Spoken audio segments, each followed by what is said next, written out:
মানুহ মানে যিমানেই সাকসেস নহওক কিয় বা যিমানেই উন্নতিৰ জখলা নবগাওক কিয় নিজৰ ভৰি সদায় মানে মাটিতে ৰাখিব লাগে নহলে অহংকাৰত মানে যিমানেই ওপৰলৈ উৰে সিমান ওপৰৰ পৰা পৰাৰ ভয় থাকে বা সিমান ওপৰৰ পৰা পৰি নিজক শেষ কৰাৰ ভয় থাকে গতিকে যিমান পাৰে সকলোৱে জনে জনে উন্নতিৰ জখলাত উঠি আছে বা জনে জনে সাকসেস হৈছো বুলি ভাবে বা সাকসেস হৈ আছে জীৱনত তেওঁলোক যাতে সদায় তেওঁলোকৰ ভৰি যাতে সদায় মাটিত থাকে যাতে তেওঁলোক ওপৰৰ পৰা পৰিলেও তেওঁলোকৰ যাতে ভয় নাথাকে যে কিবা ক্ষতি হ'ব বুলি গতিকে আমিও চেষ্টা কৰো নিজকে সদায় নিজৰ ভৰি মাটিত ৰাখি পেলাই সদায় সকলোৰে লগত একেলগে আগবাঢ়ি যোৱাৰ আৰু বহুত দিনৰ আগতে তেনেকৈ মই আৰম্ভ কৰিছিলোঁ 2017 চন মানৰ পৰাহে কনষ্ট্ৰাকশ্যনত লাগিছোঁ আৰু কনষ্ট্ৰাকশ্যনত 17 চনৰ পৰা লাগিছোঁ যদিও তথাপিতো মই যিটো আপোনালোকে কাম দেখি আছে মানে আগতে মোক সকলোৱে ভাস্কৰ্য শিল্পী বুলিয়ে জানে মানে মূৰ্তি বনোৱা মানুহ বুলিয়ে জানে বা স্কাল্পচাৰ আৰ্টিষ্ট বুলিয়ে জানে গতিকে সেইসমূহ কাম কৰি বৰ্তমান আজিৰ এইখিনি জেগা মই পাইছোহি আৰু গতিকে সেই বস্তুবোৰ মই কেতিয়াও পাহৰি নাযাওঁ বা সেই বস্তুবোৰ যদি পাহৰি যাওঁ তেতিয়াহ'লে নিজক পাহৰি যোৱা হ'ব কৰবাত গতিকে সেই সকলো বস্তুবোৰ পাহৰি নগৈ কিমান কষ্টৰে আজি এইখিনি জেগাত আহি পাইছোঁ সেই গোটেইখিনি বস্তু আজি আপোনালোকৰ ওচৰত অলপমান উদঙাই দিছোঁ বা অলপমান দেখাই দিছোঁ চ' মনে ভাল পোৱা কামবিলাক বা মনে বিচৰা কামবিলাক তেতিয়াও ধুনীয়াকৈ কৰি আছিলোঁ আৰু এতিয়াও কৰি আছোঁ আৰু তেতিয়া যিবিলাক কাম কৰিছোঁ আপোনালোকে হয়তো এতিয়া স্ক্ৰীণত দেখা পাই আছে তো এই ধৰণে প্ৰায় মই মানে ক্লাছ 8-9 মানৰ পৰাই মূৰ্তি কামৰ লগত জড়িত হৈ গৈছিলোঁ আৰু প্ৰায়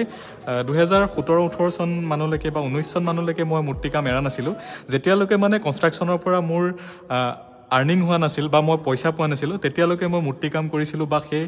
কামৰ পইচাই মই নিজে চলাৰ লগতে ঘৰখনো চলাই আছিলোঁ লগতে পঢ়িও আছিলোঁ বা যিখিনি শিকিবলগীয়া আছিলে সেই তাৰ উপাৰ্জনেৰে শিকি আছিলোঁ আৰু লগতে কনষ্ট্ৰাকশ্যনত প্ৰথম যেতিয়া আহিছিলোঁ তেতিয়া যথেষ্টখিনি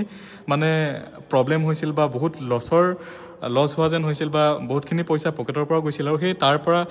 যিখিনি পইচা খৰচ হৈছিল মানে যিখিনি পইচা পকেটৰ পৰা গৈছিল সেইখিনি পইচা মই মূৰ্তি কামৰ দি মানে যিখিনি ইনকাম কৰিছিলোঁ বা ভাস্কৰ্য শিল্পী হিচাপে যেতিয়া আছিলোঁ তেতিয়া যিখিনি পইচা উপাৰ্জন কৰিছিলোঁ সেই পইচাখিনি লগাই মই মানে ইয়াত ব্যৱহাৰ কৰিছিলোঁ গতিকে আপোনালোকক অলপমান দেখাই দিলোঁ কিছুমান পুৰণা কাম অলপো আপোনালোকক দেখাই দিলোঁ আৰু বৰ্তমানো মই ঠিক সেইদৰে কিছুমান কাম কৰাই আছোঁ আৰু এতিয়াও কিছুমান কাম হৈ আছে যিবোৰ কামত মই নিজে অলপ চলপ হাত দিওঁ আৰু ইয়াতে সিদিনা গৈ দেখা পালোঁ যিখিনি কাম চলি আছিল মানে দেখি পেলাই ৰ'ব নোৱাৰিলোঁ আচলতে নিজে অলপ সময় লাগিলোঁ আপোনালোকে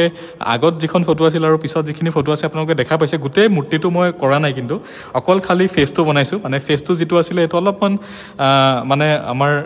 ভগৱানৰ যিটো মানে ভাৱ এটা আছে সেইটো অকণ অভাৱ আছিল গতিকে মই নিজে গোটেই বস্তুটো অকণমান 2 ঘণ্টা 3 ঘণ্টা সময় লাগি গোটেই বস্তুটো অকণমান আপডেট কৰিলোঁ কেনেকুৱা হৈছে জনাব অকল মুখখনে বনাইছোঁ কিন্তু কাণ হওক চুলি হওক বা ড্ৰেছ পাতি এইবোৰ গোটেই বস্তুবোৰ বাৰু ফিনিচিং হোৱা নাই সেইখিনি কৰিবলৈতো যথেষ্ট সময় লাগিব যিহেতু ইমান সময় আজিকালি মই নাপাওঁ এইবোৰ কাম কৰিবলৈ তথাপিতো যিকণ সময় পালোঁ ধুনীয়াকৈ কৰিলোঁ পুৰণা স্মৃতিবোৰ মনত পেলালোঁ সেইধৰণে কাম কৰি আছোঁ আৰু বৰ্তমানো মই এইবিলাক কাম মানে সদায় মনত পেলাওঁ কাৰণ এইবিলাক কাম দি পেলাই আজি এইখিনি পৰ্যায় পাইছোঁহি আৰু যথেষ্ট ভাল লাগে এইবিলাক কাম কৰি পেলাই মানে একদম সাংঘাতিক নিচা এটা যোনে এইবিলাক কামৰ লগত জড়িত হয়তো তেওঁলোকে গম পায় আৰু হয়তো মানে বহুতখিনি স্কোপ পাইছিলোঁ এইবিলাক কাম কৰিবলৈ আগতে কিন্তু আপোনালোকে এতিয়া যজ্ঞ কনষ্ট্ৰাকশ্যন বুলি যিটো পেজ চাই আছে মানে আজি যিটো পেজ আপুনি চাই আছে যজ্ঞ কনষ্ট্ৰাকশ্যন বুলি আগতে কিন্তু পেজটোৰ নাম চেঞ্জ আছিল আপোনালোকে যদি কেনেবাকৈ চেক কৰে গম পাব আগতে এইটোৰ নাম আছিল আচলতে যজ্ঞ স্কাল্পচাৰ এণ্ড কনষ্ট্ৰাকশ্যন মানে যেতিয়া মই মূৰ্তি কাম কৰি আছিলোঁ লগতে কনষ্ট্ৰাকশ্যনো কাম কৰি আছিলোঁ তেতিয়া নাম আছিল যজ্ঞ স্কাল্পচাৰ এণ্ড কনষ্ট্ৰাকশ্যন বুলি আৰু পিছত যেতিয়া মই 100% মানে কনষ্ট্ৰাকশ্যনলৈ মুভ কৰিলোঁ তেতিয়া পেজটোৰ নাম চেঞ্জ কৰি পেলাই মই যজ্ঞ কনষ্ট্ৰাকশ্যন ৰাখিলোঁ জনাব